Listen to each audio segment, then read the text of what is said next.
Bonsoir à tous et à toutes, bienvenue dans votre JT du vendredi 23 juillet. Au sommaire, ce soir donc, analyse de Gabi Brio sur la répartition des portefeuilles au gouvernement, virée au salon des collectionneurs et rencontre avec les proches du nageur Maxime Grousset.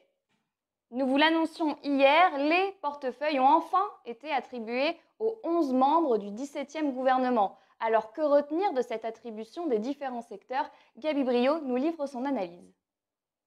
Effectivement, il y a eu un subtil équilibre au sein de la répartition du gouvernement, des postes au sein du gouvernement, de nature à peu près satisfaire l'ensemble, avec bien évidemment des secteurs clés qui relèvent de la majorité indépendantiste au Congrès. Je veux parler en particulier de la fiscalité, des mines, du budget, de la santé, de la gestion du Covid. Qui échoua aux indépendantistes comme prévu. Majoritairement, puisqu'ils occupent 6 postes au gouvernement. Je compte dans les indépendantistes évidemment l'éveil océanien. Et puis, malgré tout, des secteurs importants chez les non-indépendantistes. Pour ne citer qu'elle, la vice-présidente conserve le secteur de l'enseignement, qui est un secteur très très important, bien entendu. 1,6 milliard, c'est le montant du budget supplémentaire adopté hier par la province Sud. 57% seront consacrés à l'investissement, en particulier dans le logement social. Ainsi, la Semaglo va être recapitalisée à hauteur de 500 millions.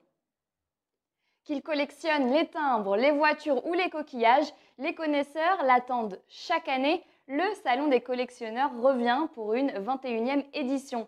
Le rendez-vous est donné jusqu'à dimanche à la salle d'honneur de la mairie Nouméa. Ambiance avec nos journalistes Augustine Richard et Titouan Moelle.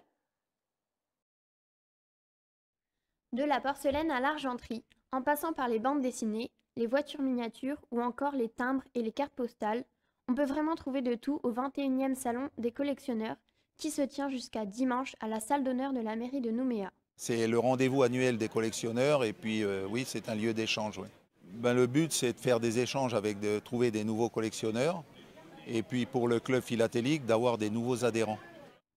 L'occasion de découvrir les collections de véritables passionnés, tels que Michel Carrier, conchophile depuis 1982 et qui participe au salon depuis une quinzaine d'années maintenant.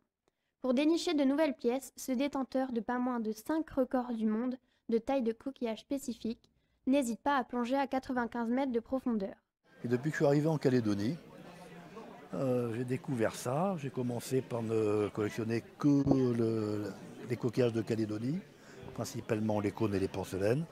Et par la suite, quand j'ai eu à peu près tout, j'ai commencé à acheter, à échanger, à aller à la bourse à Paris aussi, où on devient très vite connu dans le microcosme des collectionneurs.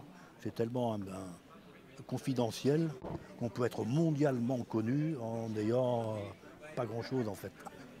Cette année, on compte également quelques nouveautés parmi les 45 exposants qui ont fait le déplacement. Alors les nouveautés, comme je vous disais, il y a plusieurs stands d'antiquités brocantes qu'il n'y avait pas avant. Il y a un monsieur qui présente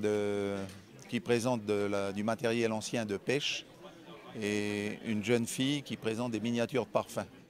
Un rendez-vous à ne pas manquer demain de 8h à 18h et dimanche de 8h à 17h.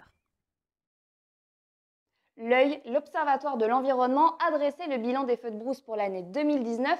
On en retient que 1400 incendies ont provoqué la destruction de près de 50 000 hectares. L'œil a également chiffré le coût de la destruction et de la reconstruction et l'a estimé à 77 milliards CFP.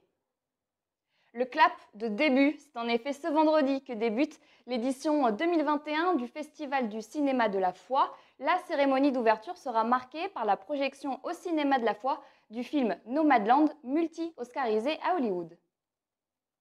Pour terminer, direction le Japon, où plusieurs Calédoniens et Calédoniennes participent en ce moment même aux Jeux Olympiques de Tokyo. Parmi eux, le nageur Maxime Grousset. Adrien Monroux est allé à la rencontre de ses proches pour NC News. Repoussés d'une année, les JO de Tokyo débuteront ce vendredi. Dans le lot des athlètes présents au Japon, 5 Calédoniens porteront les couleurs de la France. Parmi eux, le nageur Maxime Grousset qui a fait ses premières armes dans les piscines nouméennes avant de s'envoler en métropole pour suivre son apprentissage. Je me souviens surtout d'un effet de groupe où il y avait plusieurs nageurs qui aimaient s'entraîner et Maxime aimait aller à la confrontation et s'amuser dans l'eau. C'est vrai que nous, c'était entre 13 et 17 ans quand il a décidé de partir. Il est parti dans un centre d'entraînement avec un des meilleurs entraîneurs français, Michel Chrétien. Donc voilà, c'est tous ces paramètres qui font la performance du sportif. Et puis après, il y a son côté compétiteur et cette confiance en lui qui est très importante. Des premières longueurs difficiles pour Maxime avant de rapidement prendre goût à la discipline et de révéler son potentiel au sein d'une famille de nageurs. Cette dernière qui ne pourra pas se rendre à Tokyo au vu du contexte sanitaire sera bel et bien derrière lui durant la compétition. Il avait 5 ans quand il a commencé la natation, à peu près.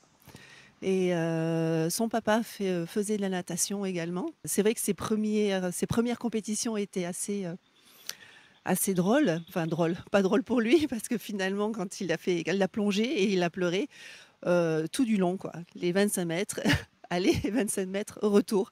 Donc, mais au final, il s'est accroché. Donc c'est que ça l'a pas fait peur et puis il était très bien entouré au CNC. Je suis super fière de lui, on est absolument tous super fiers de lui et on a extrêmement hâte d'arriver à dimanche lors de sa première course.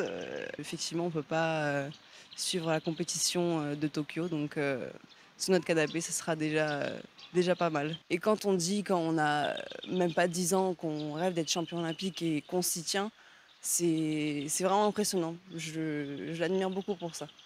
Maxime Grousset débutera officiellement la compétition dimanche par le relais 4x100 mètres avant d'enchaîner sur l'épreuve phare du 100 mètres mardi et de terminer par le 50 mètres dimanche 30 juillet. Merci d'avoir suivi notre JT. Je vous souhaite un excellent week-end et à lundi.